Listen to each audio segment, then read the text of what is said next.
wonderful movie. Great story. Great story.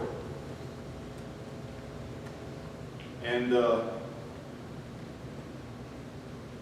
I really do believe that Christians are the only people who could star in a movie that has a happy ending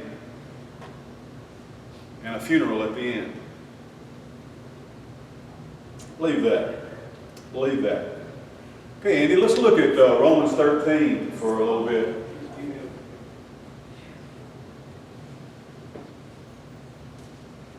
The little girl was a good actress. I hope to see her in other things. And I'm wondering when I see, I know about these Kendrick boys. I hope, and I know about Sister Shearer. She's a dangerous Christian. And that young girl, I hope that this movie is a true expression of where she's at with the Lord. Anyway,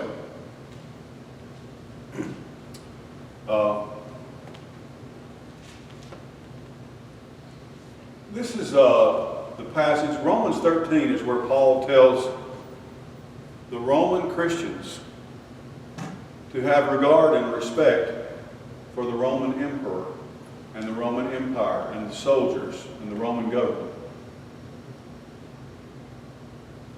I know that many people in our country right now think that probably our United States government is probably more corrupt today than it's ever been in its history.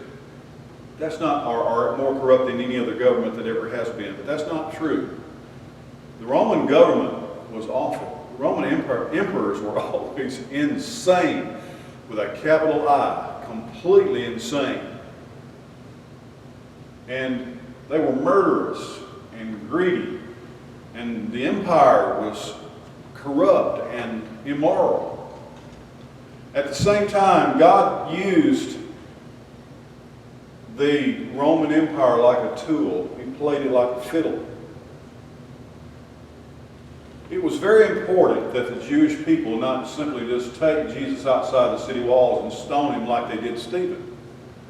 It was very, very important that Jesus be formally, officially, legally executed, so that it could all be recorded, and it was all detailed, and there was nothing hidden, there was nothing secretive about it. It was all in the open. It was all above board.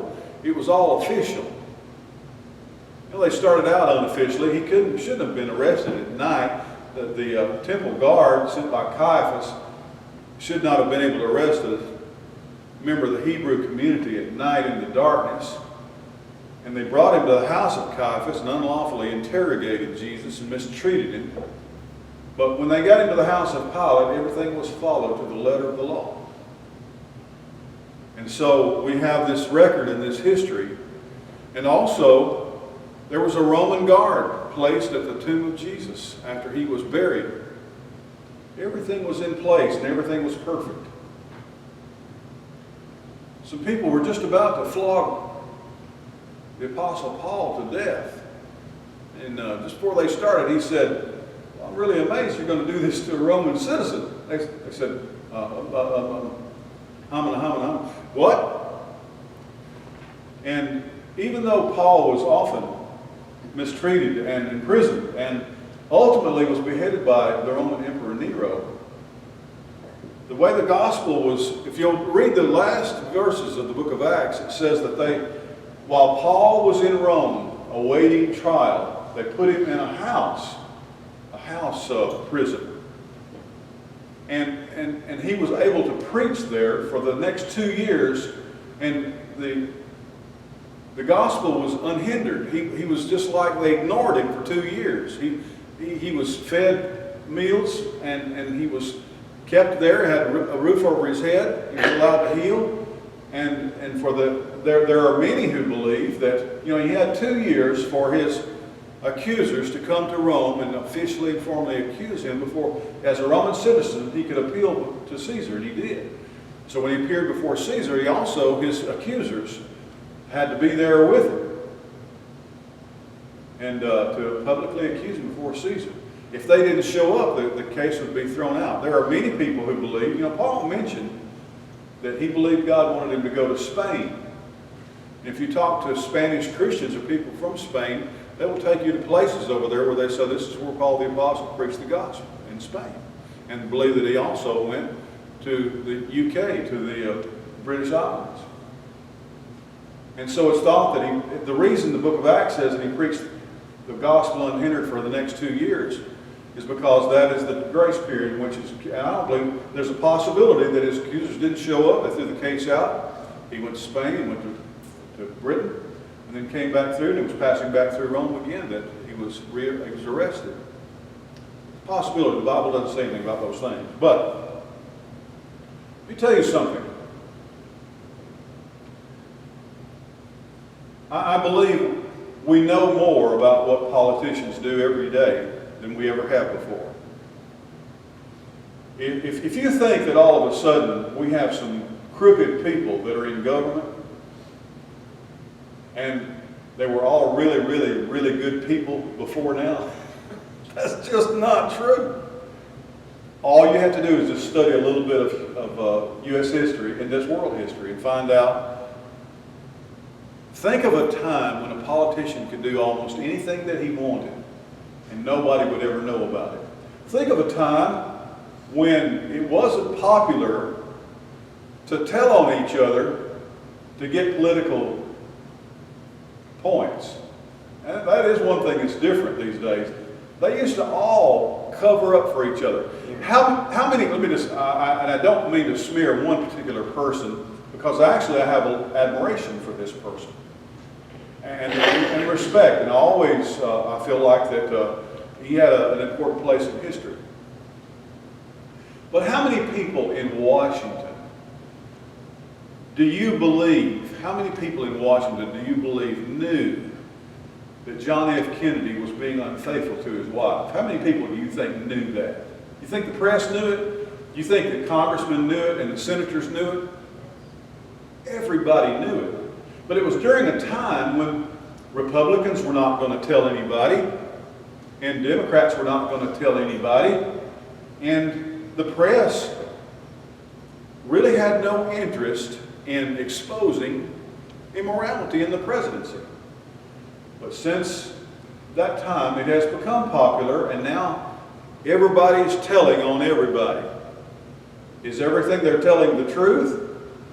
It don't matter. Just throw it out there. It's entertaining.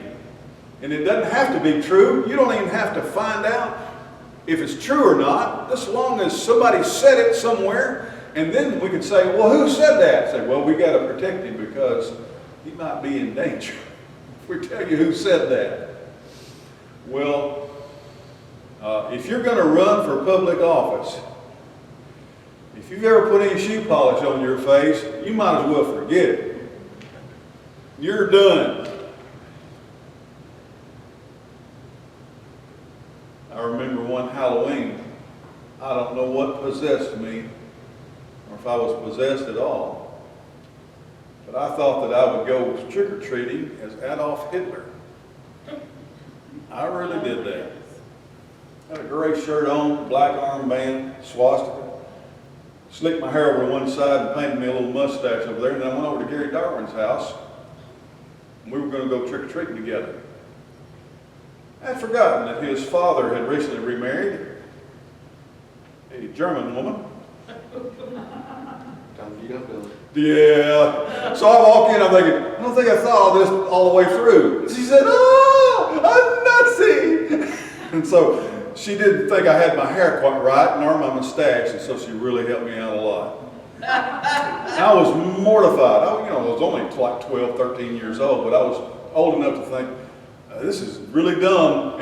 And obviously she didn't think for a moment that I did it to insult her or I did it on purpose. And, sometimes I have found in life that sometimes you think somebody did something for some nefarious reason. You know why most people do things? Stupidity. Yeah, they're stupid. That's pretty much it. You hit it nail on the head, Randy. They did it because they're stupid. I know that's why I do most of the things that I do. Well, let's look at this. Because it's a really tough pill to swallow, and it's important, though. Let every soul be subject unto the higher powers. Well, who do you mean specifically, Paul? Well, the higher powers. For there's no power but of God. The powers that are ordained of God. You know why we think politicians are in Washington? We think they're there because we elected them. That's not why they're there. Paul says, even the very worst, most contemptuous people are in their positions. They couldn't have gotten there unless God permitted it. Whoever therefore resisteth the power resisteth the ordinance of God, and they that resist shall receive to themselves damnation. You break the law, you're going to get in trouble. For rulers are not a terror to good works, but to evil. Now, I disagree with some of the things that Paul says here. I'm not sure if he's speaking everything. Sometimes rulers do good things that are a terror to good works. And Paul has been arrested sometimes for preaching the gospel. But anyway, what he's saying is generally speaking, the Roman soldiers trying to keep order and protect life. Will you then not be afraid of that power? Do that which is good, and you will have praise of the same. Such generalities, it's generally speaking. Judges are wrong sometimes. Those who police make mistakes. Do police officers sometimes harm innocent people? Of course they do. But I wish all of you, I wish all of us knew someone who was a police officer. You know, I think that's a big problem in some communities and among some people groups. I'm not thinking of a particular one. But sometimes I see an entire culture and they have a fear of the police. Sometimes it's warranted. Often it's warranted, perhaps. Not always. As a pastor, it's been my privilege to have church members and also family members who've served in the armed forces and also served as firemen and as policemen. It's eye-opening. It's good to know. I know how fallible they are, and I know how awful the job that they're asked to do is upon them and their families. For he is the minister of God to thee for good. But if thou do that which is of evil, be afraid. For he beareth not the sword in vain. For he is a minister of God, a revenger to execute wrath upon him that does evil. I hope that you always show great respect to the people of law enforcement. Sometimes someone's going to pull you over and they're going to be a lot younger than you are. You're going to be a lot smarter than they are. A lot of times you're going to be stopped for something you didn't do or something they think you did that you don't think you did. It might be a young lady. It might be someone of a different race from you. You should always address them with great respect and give them honor. And my personal advice is to choose your words well and decide, is this something that you want to disagree with or to fight for? I'm not saying that we need to be compliant with everything. But let me tell you something. If an officer tells you to do something, I think you ought to do it within reason, if you can do it. To respond with respect. He does not bear the sword in vain. Wherefore you must needs be subject, not only for wrath, but also for conscience sake. He says, not just because you'll get in trouble or they'll throw you in jail, so you can have a good conscience. For this cause pray ye tribute also, for they are God's ministers, attending continually upon this very thing. Pay your taxes. Pay tribute. Obey the laws. Be a good citizen. Be an upstanding member of the empire. He's saying, we're Christian people.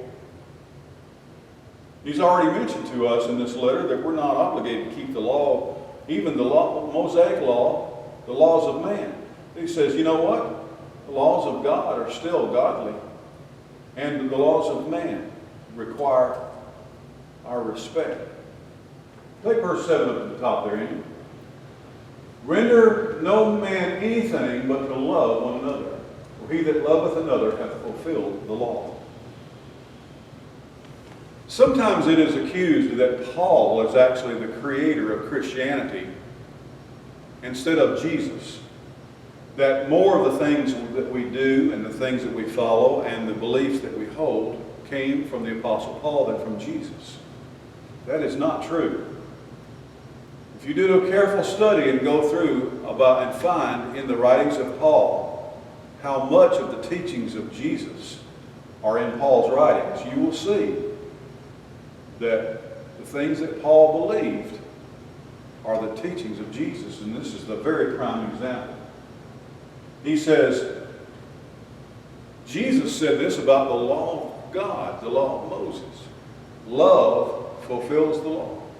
And here he says, if you want to be an obedient citizen and someone who keeps the laws of man, he says, love will do that too. For this, thou shalt not commit adultery, don't kill, thou shalt not steal, thou shalt not bear false witness, thou shalt not covet. If there be any commandment, it is briefly comprehended in this same, namely, love your neighbor as yourself.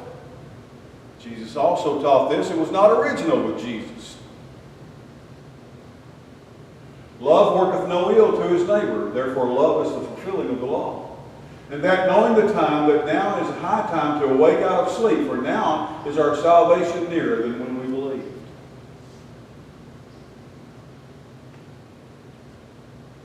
The night is far spent, the day is at hand. Let us therefore cast off the works of darkness, and let us put on the armor of light.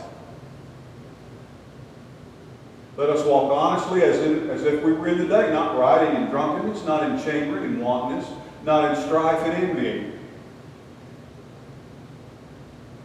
But put on the Lord Jesus Christ, and make not provision for the flesh to fulfill the lusts thereof.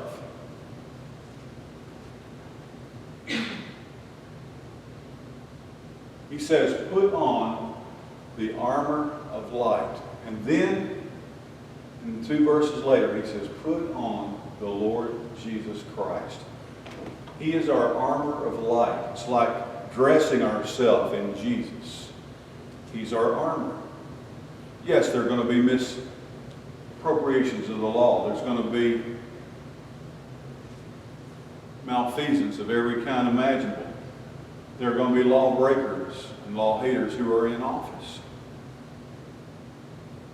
I don't think that people are more corrupt now than they ever have been. There's a crowd out there that they want to tell you that things are worse today than they ever have been before. And the people of doom and gloom. Now, there are many, many Christians who believe that Jesus cannot return until the whole world goes to hell in a handbasket first, that everything has to fall apart. I believe that almost 99% of the prophecies that Jesus gave on the Olivet Discourse in Matthew chapter 24 were fulfilled in the first century. And the great tribulation that they faced at that time was when Judaism was completely destroyed and Jerusalem was left in rubble. All you have to do is read a little bit in the book of Acts and find about wars, earthquakes, famines. In the book of Acts, it says there was a famine over here, and Eutychus was over there, and there was a great earthquake.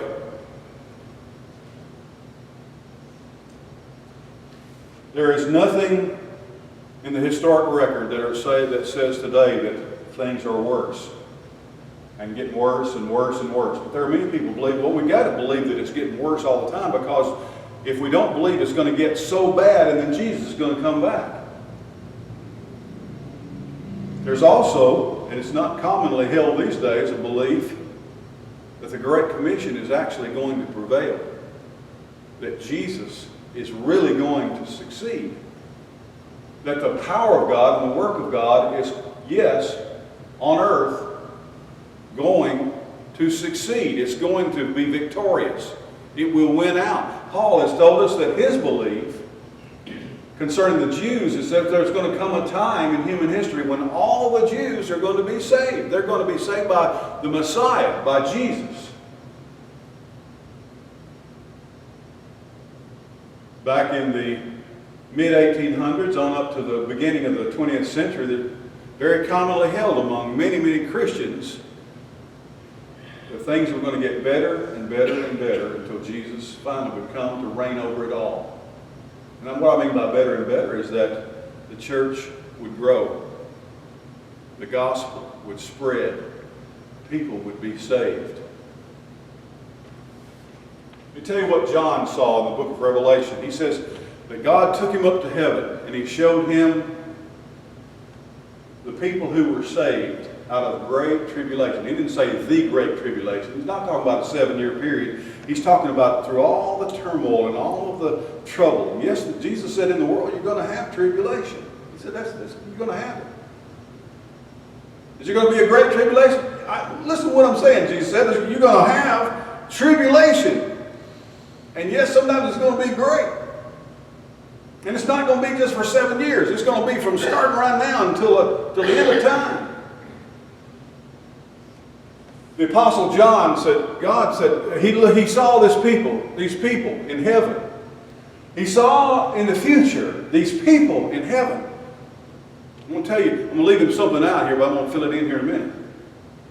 John asked him, he said, who are these?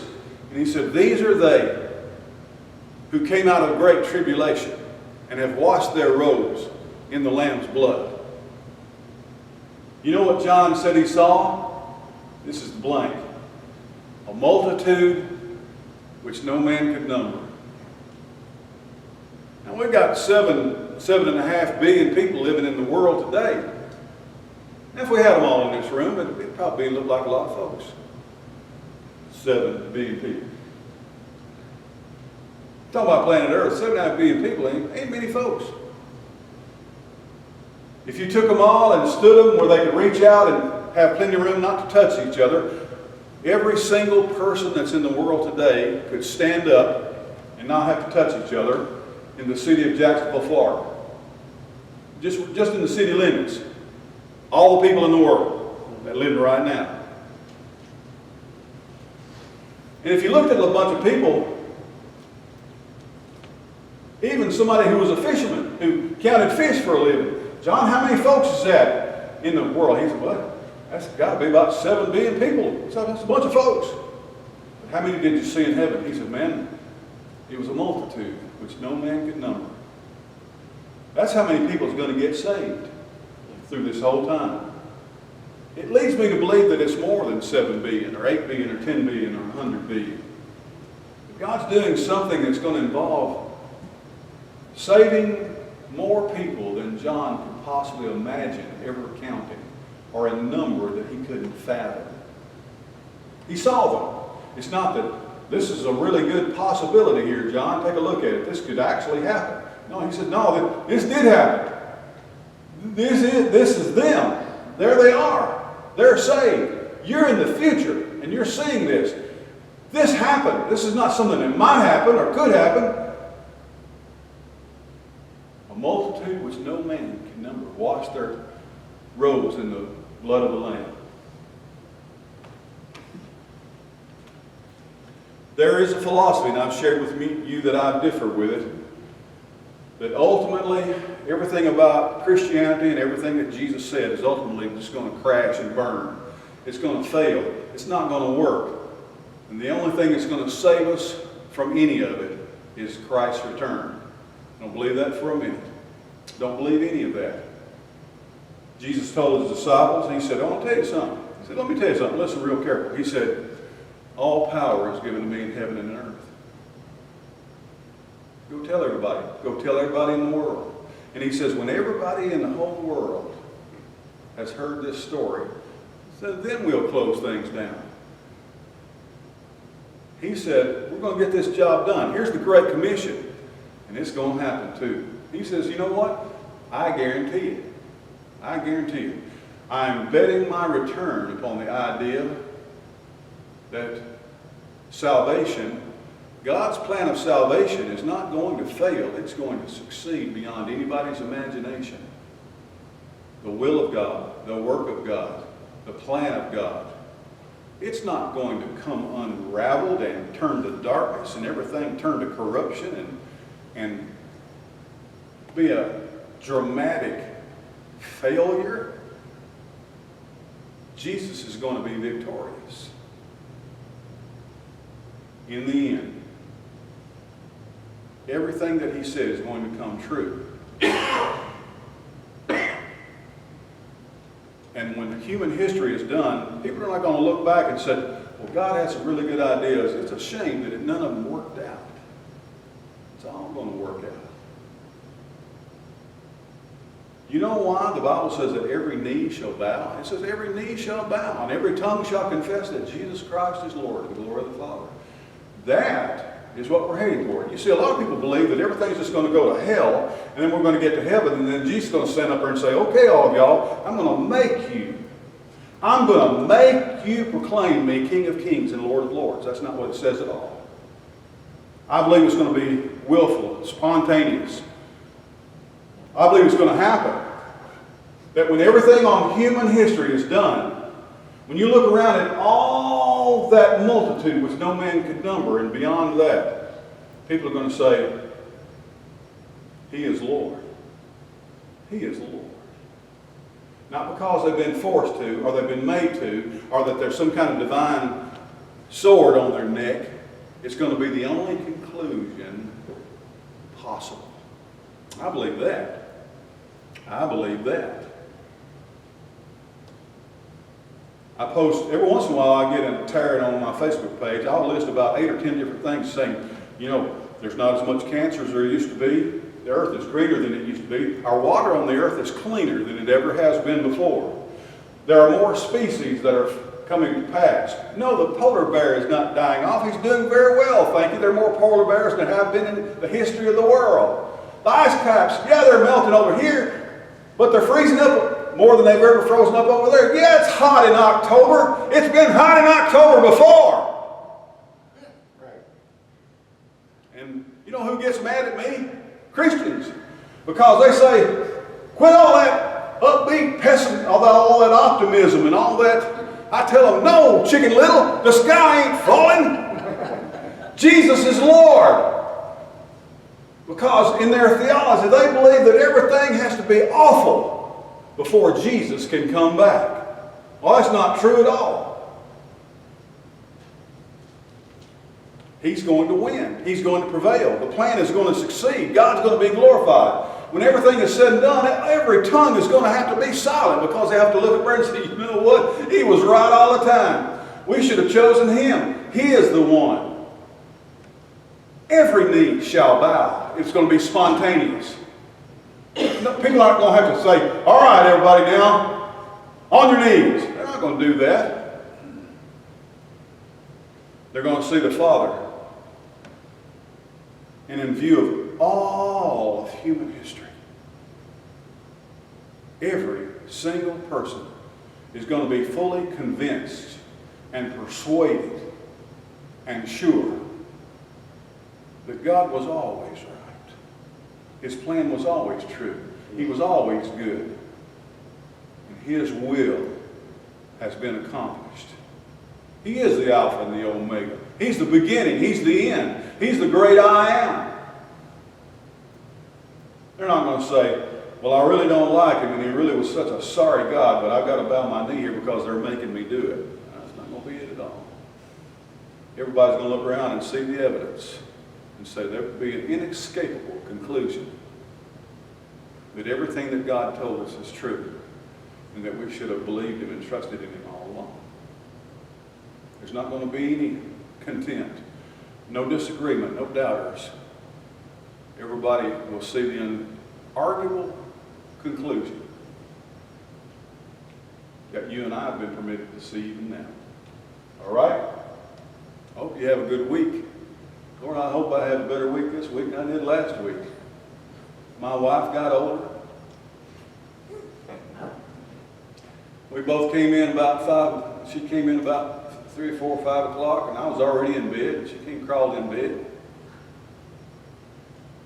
Wednesday's a rough day. And then I found out y'all had a house full of people here and a bunch of kids. Bunch of kids. So, all right. We had some good visitors here this morning. The Lord blessing us. Johnny and Jean are still coming. I don't wear that shirt again. I don't like that shirt. I wear my blue in there. Hey, no, golly. If you had a big belly like mine, you'd look just like me. Thank goodness I don't. There you go, Johnny. All right. Let's y'all. Ned and Betsy have thrown off their wanderlust for a while. I know that they're planning to get away from here soon, though. They're probably thinking, where are we going to go next? When are we going to leave? Soak them up and enjoy them while you can, because they'll probably go. They don't ever ask none of us to go with them. We're leaving Monday for Philadelphia. When? Monday. Monday? To Philadelphia. Dadgum. Sorry. That's tomorrow. We're going to go see our children tonight, we live far away. They don't come see us. We either need more sorry church members that are always gone or less. I don't know which. Leave your tithe here. Just go on. Say and see. Y'all be careful. Have a good time. All right? The rest of you go to work tomorrow if you can. All right? Have no idea where the Sanders live. They won't tell me either. We changed all the locks and moved away and we can't find them. We've been over to the regular neighborhood. Really? Yeah. It's been going down a long time. Joanne, be careful going home. All right? Y'all be careful. God bless you all.